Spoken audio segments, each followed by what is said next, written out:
അസ്സലാമു അലൈക്കും വറഹ്മത്തുള്ളാഹി വബറകാതുഹു. പ്രിയപ്പെട്ടവരെ, ഇന്നത്തെ നോമ്പ് തുറ മധുര ടൗൺ ജുമാ മസ്ജിദിൽ വെച്ചുകൊണ്ടാണ്. ഇത് മധുര ബസ് സ്റ്റാൻഡിൽ വൈകുന്നേരം ആയപ്പോഴേക്ക് നമ്മൾ എത്തിയിട്ടുണ്ട്. അൽഹംദുലില്ലാ റാഹത്തായിട്ട് നമ്മൾ എത്തിയിരിക്കണം. അൽഹംദുലില്ലാ. ഞാൻ 2-3-4 പ്രാവശ്യം ഏർവാടിയിലേക്ക് പോകുന്ന സമയത്താണ് മധുര ബസ് സ്റ്റാൻഡിലേക്ക് വന്നിട്ടുള്ളത്. നോമ്പ് തുറക്കാനും ഇവിടെയാണ് ഒരുമിച്ച് ഉണ്ടായിരുന്നത്. ഈ ജുമാ മസ്ജിദ് ഉള്ളത് മധുര ബസ് സ്റ്റാൻഡിൻ്റെ നേരെ ഓപ്പോസിറ്റാണ്. ഇതായി കാണുന്നതാണ് ജുമാ മസ്ജിദ്. ഒരു കടകളുടെ ഇടയിലൂടെയൊക്കെയാണ് അതിൻ്റെ എൻട്രി ഉള്ളത്. അത്യാവശ്യത്തിന് ഒരുപാട് പേര് ഒരുമിച്ച് കൂടാൻ പറ്റിയൊരു ജുമാ മസ്ജിദിനുണ്ട്. ഒരുപാട് യാത്രക്കാരുണ്ടാവും. പ്രത്യേകിച്ച് റമദാനാണെന്നുണ്ടെങ്കിൽ നമുക്ക് പറയാൻ വേണ്ടല്ലോ.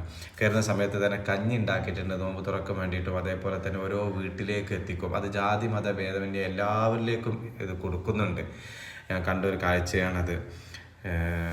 അതേപോലെ തന്നെ ജുമാ മസ്ജിദിലേക്ക് കയറുന്ന സമയത്ത് കാണാം, ഒരു കാർഡ് നമുക്ക് തരും. നമ്മൾ സാധാരണ നോമ്പിന് നിയ്യത്ത് വെക്കുന്നതും നോമ്പ് തുറക്കുന്ന സമയത്ത് ഉണ്ടാകുന്നതും അങ്ങനത്തെ അദ്കാറുകൾ അടങ്ങിയ, അതേപോലെ തന്നെ നോമ്പിൻ്റെ ബാങ്കിൻ്റെ ഓരോ സമയങ്ങൾ അടങ്ങിയ ഒരു കാർഡാണ് അവിടെ കയറുന്ന സമയത്ത് തന്നെ കൊടുക്കുന്നുണ്ട്. എല്ലാവർക്കും യാത്രക്കാരാണെന്നുണ്ടെങ്കിലും ആർക്കാണെന്നുണ്ടെങ്കിലും അവിടെ വെച്ചിട്ടുണ്ട്. എടുക്കാൻ വേണ്ടിയിട്ട് നമ്മളോട് പറയും.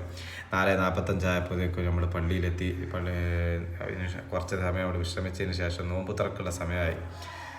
ആ സമയത്ത് അവിടെ ഇതൊക്കെയാണ് വിഭവങ്ങളുള്ളത്. വിശദീകരിക്കേണ്ടതില്ലല്ലോ.